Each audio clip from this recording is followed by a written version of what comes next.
What's up, everybody? Charlie Marlowe here, jumping on. Going to continue to answer your Cardinals questions. Last week, Brendan Schaefer and I answered a bunch of them, but there's a ton. So I figured I'll answer some more, and then later this week, Brendan and I will get on again and hopefully answer all of the questions. Also, I'm testing out this new microphone here, so hopefully it sounds good. But let's get right to it, all right? Hope everybody had a great weekend. I'm just going to pick up where we left off last week. Okay, I'm going bottom to top. This is from Pablo Hermes. He says four new statues should be created soon. Albert, Roland, Yadi, and Wayno. What pose would you use for each? Where do you place them? First of all, I think you're going to have these statues kind of where all the smaller statues are. I guess that would be what? That's third baseline up near the left field corner of Busch Stadium. So, okay, let's look at the different poses. First of all, I think now maybe you don't agree with me. I think Yachty and Wayno's should be together. I think that should be the hug after the final out of the 2006 World Series. That would be cool. Remember also, correct me if I'm wrong. Don't you only get a statue if you're in the Baseball Hall of Fame? That's where we all love Wayno, but he's probably not going to be a Baseball Hall of Famer. Does he get a statue? He probably deserves one. So maybe you have the statue, he and Yachty hugging. I like that. This is just right off the top of my head. I haven't put too much thought into this. Roland is just such a kind of old school, just a hard hat baseball player. I always thought of Roland when he hits the bomb, he hits the home run, he puts his head down and just runs. Now, I don't know if you can make a compelling statue of a person running with his head down, but that's what I think of when I think of Scott Rowland. I think Albert is the tough one.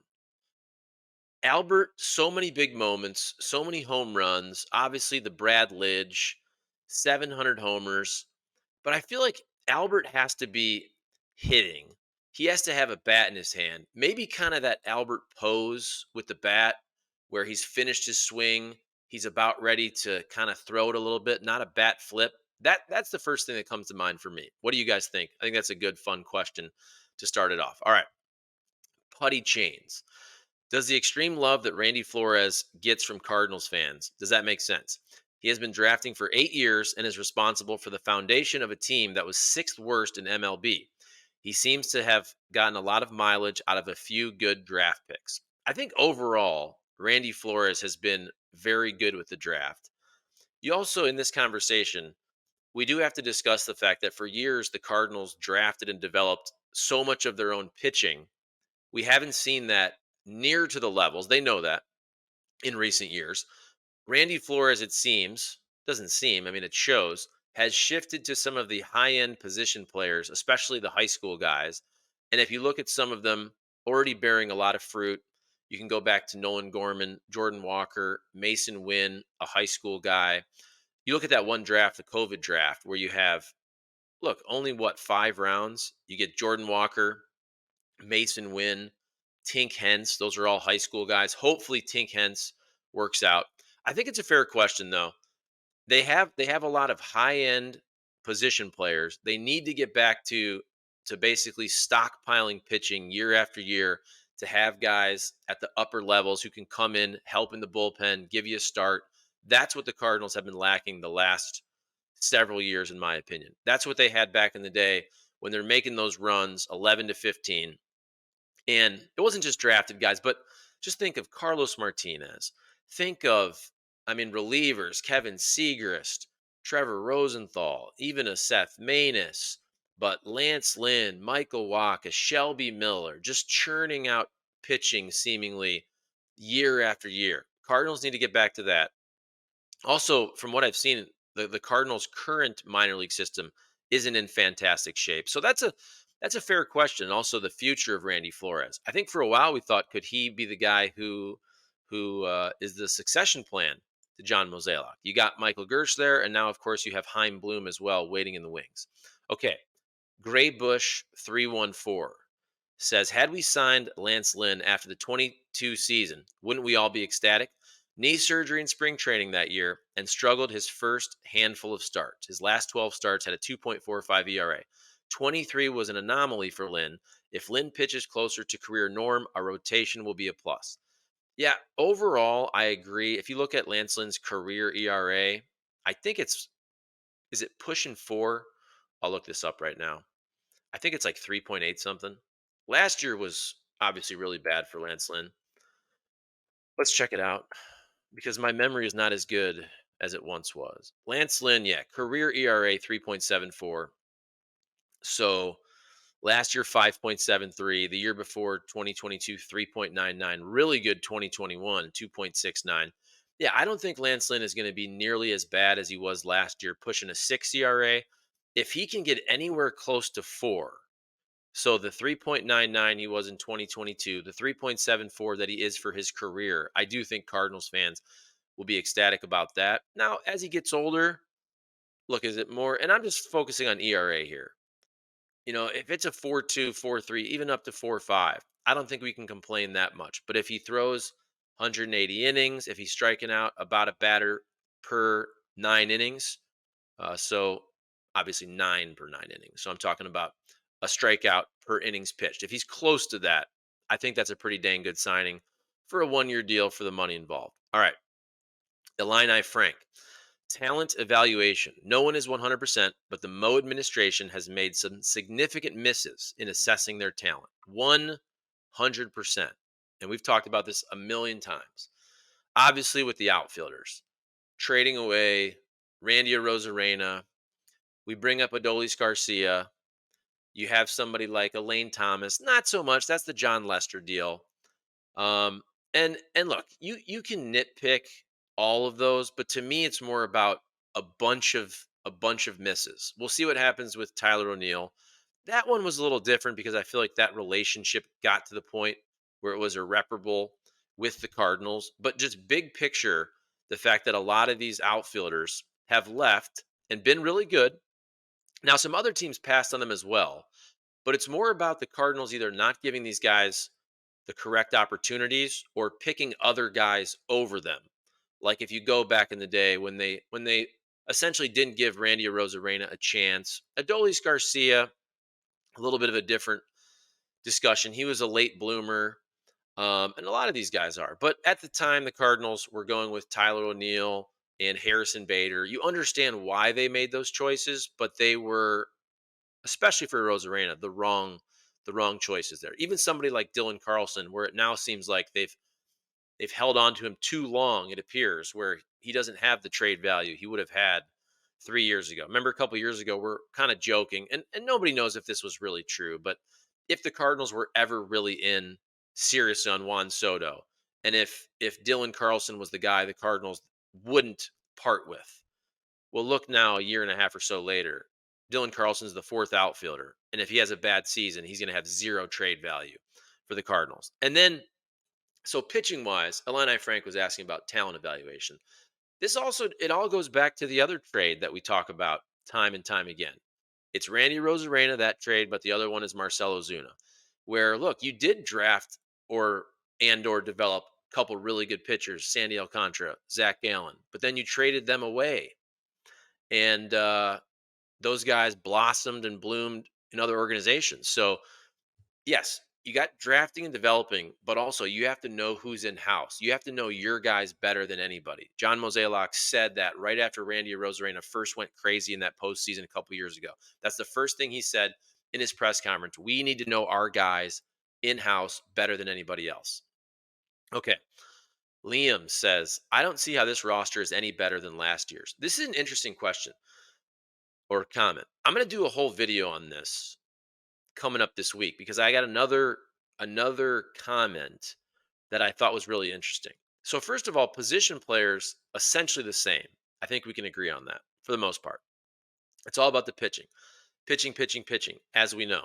Now, this other comment, and I'll grab it for you this week, but essentially, as I've been saying, I think the Cardinals have improved. This person basically said, "Well, how have they improved? If in the bullpen you're saying, okay, they add Andrew Kittredge and Keenan Middleton, but they're also replacing Jordan Hicks and Chris Stratton, and start to look at the numbers. Is that really that much of an upgrade?" and then go also to starting rotation. And again, I'll really get into this later this week, but I think it's an interesting point. Look at the pitching they've added. Let's just kind of replace on paper. Okay, so we have Lance Lynn, we have Kyle Gibson, we have Sonny Gray, and they're essentially replacing from last year Jordan Montgomery, Jack Flaherty, and Adam Wainwright. So just kind of superficially, let's think about this. Jordan Montgomery was a freaking stud. Okay, so now Sonny Gray was better last year, but I think it's fair to say Sonny Gray, Jordan Montgomery, pretty close, top end guys, ones, twos, whatever you want to call them. And then I think it's also fair to say, look at Jack Flaherty's numbers with the Cardinals. I know he fell off with the Orioles, but Jack Flaherty's numbers with the Cardinals, were they that much different than Kyle Gibson's numbers with the Orioles? Except for the win loss record. Kyle Gibson had a really good win loss record. But I think it's fair to say that's kind of similar. And this also, now innings are going to be important here. Innings are going to be important. We can't just focus on ERA. But that's also where I hate to always harp on this. Um, Adam Wainwright was just so awful last year. Now he's pushing what, 7.5 ERA. Lance Lynn was pushing a 6 ERA last year. Um, let's be real about this. Adam Wainwright isn't in the rotation towards the middle till the end of last year if the Cardinals aren't out of the race and if he's not going for 200 wins. So it's pretty easy to upgrade from what Adam Wainwright gave you last year. Lance Lynn, if he can push that 4.5 ERA, whatever it is, that's a significant upgrade from Adam Wainwright's 7.5 ERA, whatever it was. Especially he's giving you 3, 4 inning starts in some of those. But I think when you kind of look at it more so on paper and you say, okay, Monty and Sonny Gray, kind of the same. Flaherty and Kyle Gibson, kind of the same.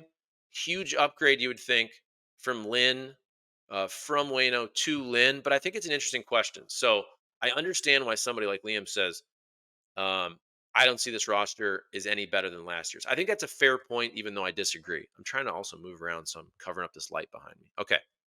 Vance Lloyd. Hot take. Team starts off on fire. Nato, Goldie, and Gorman lead the league in bombs after the first 40 games. So Nato, Goldie, and Gorman all are up there leading the league in bombs after the first 40 games. I would love if that happened. Doubt it. Remember, Cardinals, early in the season, bad weather. Guys usually get going as it gets warmer into the summer. First 40 games, you're talking April, May.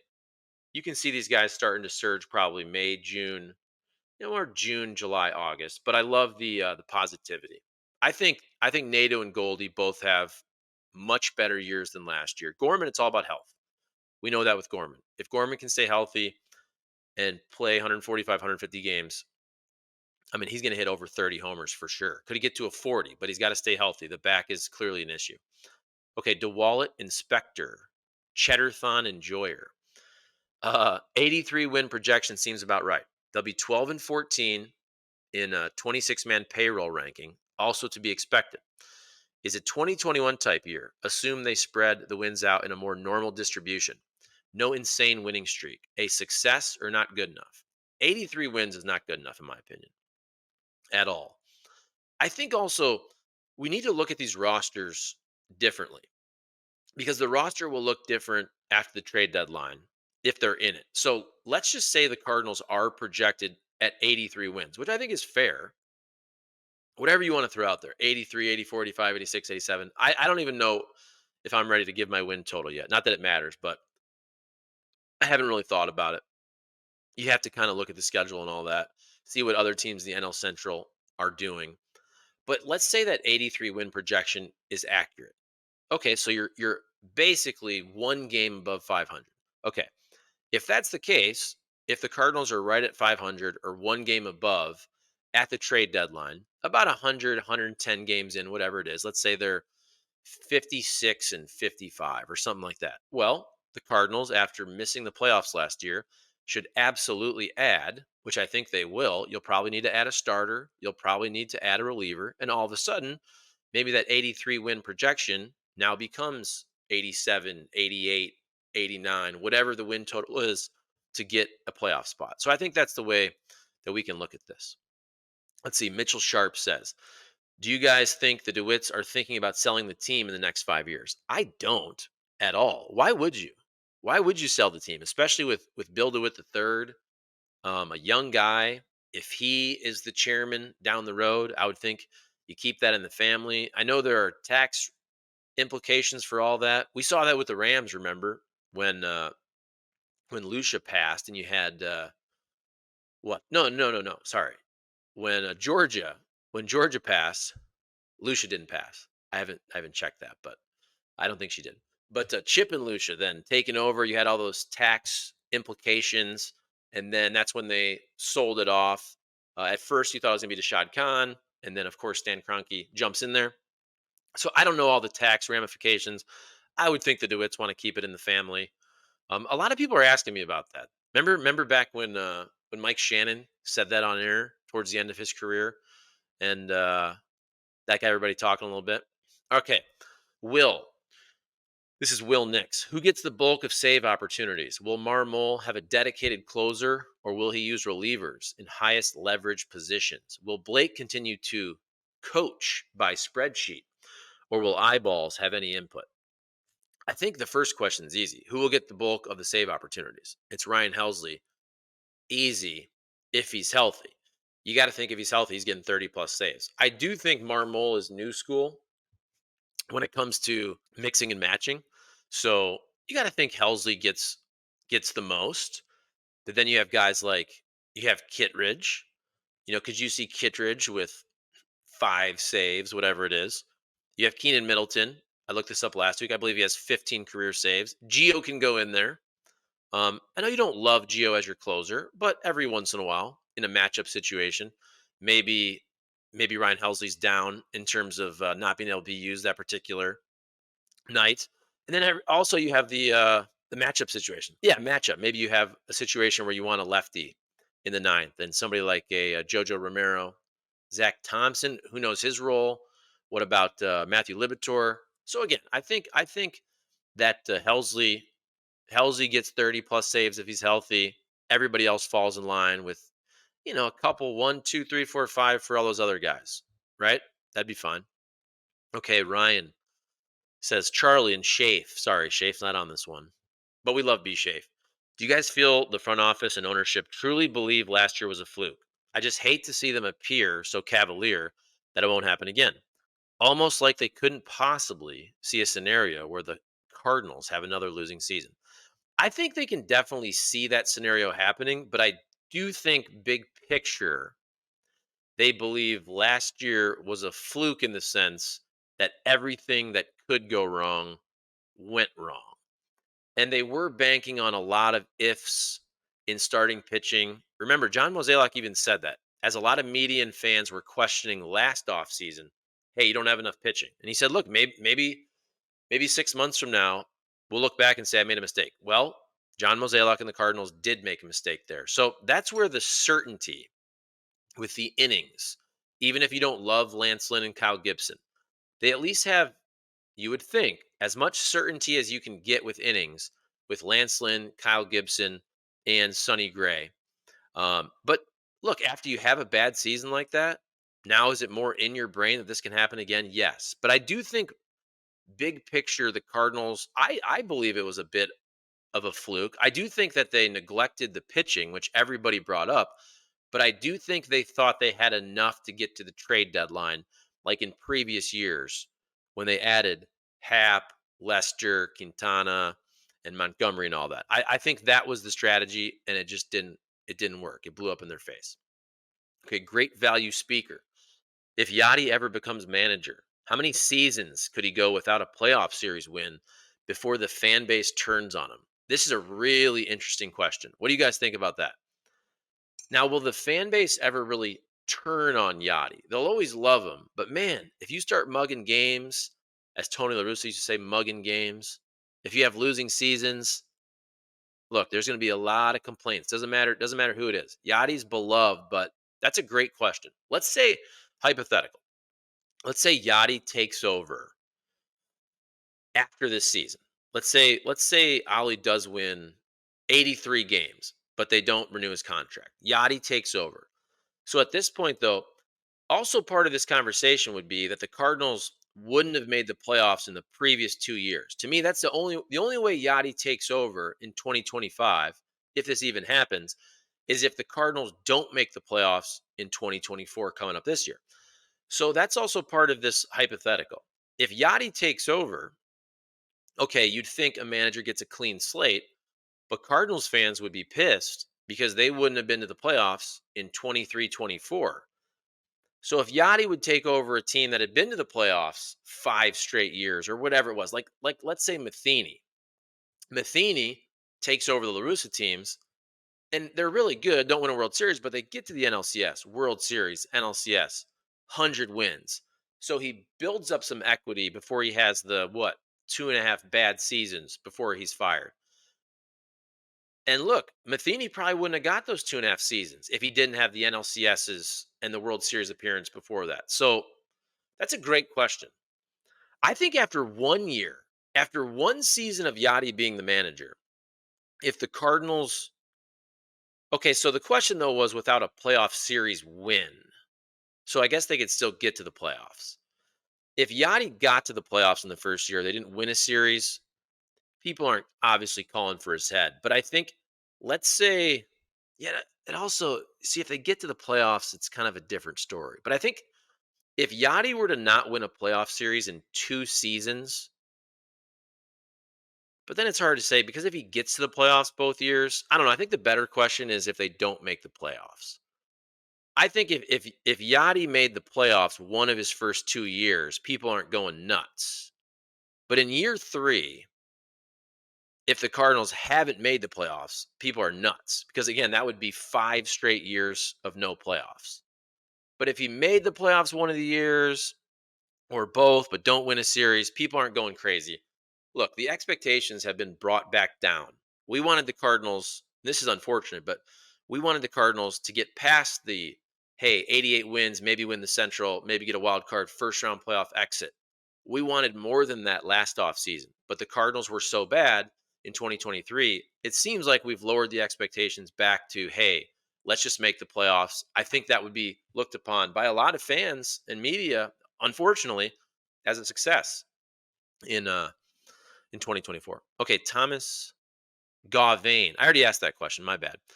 Who will replace Tyler O'Neill as the strongest Cardinal now? I think I said Miles Michaelis. I did that one last week. Hanky. Did we get Lance Lynn because we needed pitching or because we need to keep the cat happy? Can Descalzo pinch hit this year? Is Contreras our starting shortstop? So just a joke question, which is fine, but I'll move on. We do love the fact that Lance Lynn is with the team, though, not just for pitching, but he does bring some fun to the post games. Hey, you need that in the pre games. You need that during 162, but you also need to win. It's easier to have fun when your team's winning. Rob Sheik. I would like to hear some conversation around Trevor Bauer and why he would be a good fit for a 1 year deal to reestablish himself in the MLB. Cards are again trying to convince us that this rotation is good. I am not convinced. I get that. It seems like, look, I said this last year even. Trevor Bauer, he paid his penalty. You know, there is a process. I'm not saying I love the dude. I don't know everything that happened also with different women. We know about the one woman where it looked like, you know, through her text that she was trying to get money from Trevor Bauer. There's other women who have accused him. I don't know the situation. These things with sexual assault, I wasn't there. I don't like to pretend like I have a real hot take on this. It does seem like that he paid his penalty through MLB. He sat out, what, close to 2 years. He pitched last year in Japan. I don't know. The fact that he doesn't have a deal now, though, is he essentially being blackballed from Major League Baseball? It kind of looks like that. But again, I also don't know what else Major League Baseball knows in their investigation. I'm not going to pretend to know what they know. Now, if more information comes out, I'll give you a better take on that. Graham STL. If you got to add one player to the roster via free agent signing, who would it be? Take into account the predicted contract length and value. I'm thinking Jordan Montgomery or Phil. Is it Mayton, the reliever? Monty will have more value in innings provided, but lengthier and more expensive commitment. Yeah, gotta be nice to have one more front end of the rotation starting pitcher like Jordan Montgomery. Somebody like Phil Mayton, or Matan. I don't even know how it's pronounced, but somebody like that you can pick up at the trade deadline, a reliever like that. So that's not a huge ask. I mean, having another guy'd be great, but what the Cardinals really need on paper is the front end of the rotation guy, somebody like Jordan Montgomery. But also, if he gets a 7-year deal, I'm not necessarily saying that's going to be a fantastic deal. So I understand why the Cardinals, with a Snell or a Montgomery, but I want to answer the question. If you got to add one player to the roster via free agent signing, who would it be? Can I go, if I go back in time, I understand that Yamamoto basically got to be out of the Cardinals' pay range, but he was the guy that made sense to me because he's young. I agree. Giving a 7-year deal to an Aaron Nola, Jordan Montgomery, Blake Snell, if they get those type of deals, and you're paying them from ages like 31, 2, 3, 4, 5, 6, 7, 8, whatever it is. That's why I liked Yamamoto, the prospects of Yamamoto, even though his deal became crazy high, is you don't see really, really talented starting pitchers like that going to the market at age 25 or whatever he was. So I'll bank on the guy that's 25. So my answer to that is Yamamoto because look, there's just a lot less risk. There's always going to be risk with a huge deal. What did he get? Did he get 12 years and 300 plus? Whatever the deal was, I can't even remember with the posting fee. But you're getting him from age, I mean, we're talking super prime 25, 6, 7, 8, 9, 30, 1, 2, 3. Whereas with these guys like Montgomery, Nola, Blake Snell, you are getting the back half of their careers where it could get ugly. Let's see. We have Graham, non-Cardinals related with this one. Will Charlie acknowledge there is a difference for Hall of Fame voters when it comes to steroid era PED usage and then Manny A-Rod using after the rules were in place and their subsequent suspensions affecting their Hall of Fame case? I understand that people look at it like that. I just personally don't. I understand and acknowledge the difference. To me, if you knew before you weren't supposed to do it and you knew after the fact. I understand you had different rules, but those guys knew beforehand they weren't supposed to be using performance enhancing drugs. So I throw them all in the same bucket personally. If you want to look at them differently, I get it. I wouldn't if I was a voter. That's my thing. Graham, I understand that some other voters look at it differently. That's how I would look at it. If you used performance enhancing drugs and your numbers basically reflect that, whether it was before or after, you benefited from them, I'm going to look at you all the same. Okay. Aaron Mullins. Here's more of a bold prediction. The only starter with an ERA over 4 this year will be Gibson, who hovers at like 4.2. And the rest of the rotation is surprisingly decent. I can see a world where Matz has a strong bounce back year. I can't remember if we already answered that one. I tried to go in order, but hey, I can see that. I can see that. So again, let's say Sonny Gray is around 3, 3-1, 3-2, 3-3, whatever it is.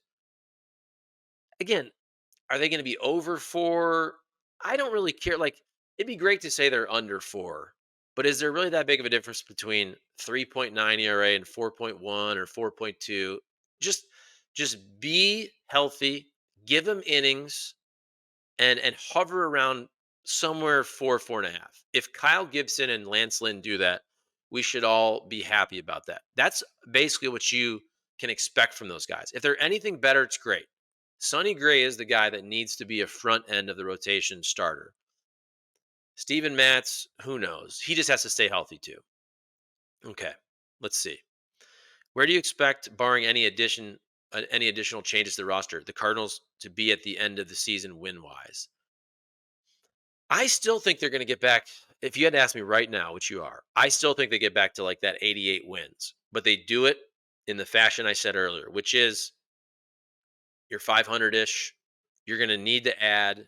You're going to add a starter and a reliever at the deadline. You're going to be around 500, and you're going to push that 88 wins. Probably make the playoffs. Probably win the Central or get one of those wild card spots. It doesn't seem like a lot of teams in the Central are really trying this year. Okay, let's see. My buddy Mike from Chicago wants Edmonds clubhouse stories. I wasn't even here for the Edmonds years when he was a player. Although love Jimmy Ballgame, great dude, very funny. Okay, well, let's see. Cardinal 70. When will Brendan actually finish his facial hair? Oh, that's mean. You know what? I'm not going to do that when Brendan's not even on the podcast here. So, all right, here's the deal. I'm going to end We're right there around 30 minutes. Part of the reason doing this, I wanted to clean up and finish some of these questions. Actually, did I get almost all of them? I think I got almost all of them. So now I feel bad. I also want to test this mic, so hopefully it sounds good. Hey, there's our sponsors, Triad Bank, my guy Jim Regna, all your local banking. You got to bank local. I'm telling you, my rental property business, smartest thing I ever did, switching from a big national bank to Triad Bank, a local bank. You got Corner Butcher in Fenton and also Ellisville, Chop House, the restaurant in Fenton. Been working with them for like 5 years. Mike Diffley and family, I think longer than 5 years. They're fantastic people. And then St. Louis Equipment and St. Louis Lawn Care. But for your lawnmower needs, you need to buy a mower, small engines. We're talking trimmers, blowers. I bought it all there from St. Louis Equipment and also St. Louis Lawn Care. They'll do all your grass cutting if you need mulch, if you need seeding, fertilizer, and all that. So there you go.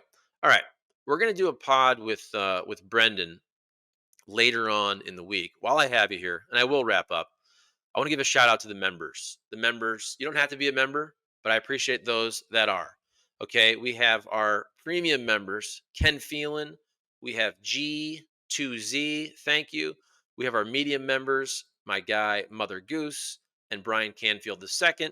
And then we have these different levels of members, man. It's all good. We have our basic level guys, that is, and gals. That's a Bird Chatter Baseball, Drew P. Balls, Krabby Joe, Adam Nelson, Sam I Am, John Helmick. We got Bobby the Handsome Guy Johnson. We have Charles Wagner, Michael Hawkins, SMFR the podcast, my guy Stevie Reeb, and Bren Gillespie, the original member right there. Okay. Shorter video. I didn't think I'd get through all those questions so quickly. But again, thanks for watching. Comment, like, subscribe, share the channel, share the show, share the episodes, put them in your group text, put them on social media. Hopefully, this microphone sounds good. That was part of the reason I'm doing this. But also, hey, we'll jump on. Brendan and I coming up with low hanging fruit later in the week. We tape on Thursdays. Have a great week, everybody. Comment, like, subscribe. Charlie Marlowe signing off once again. Support our sponsors, Triad Bank, Corner Butcher, and St. Louis Equipment. See you guys. Thanks.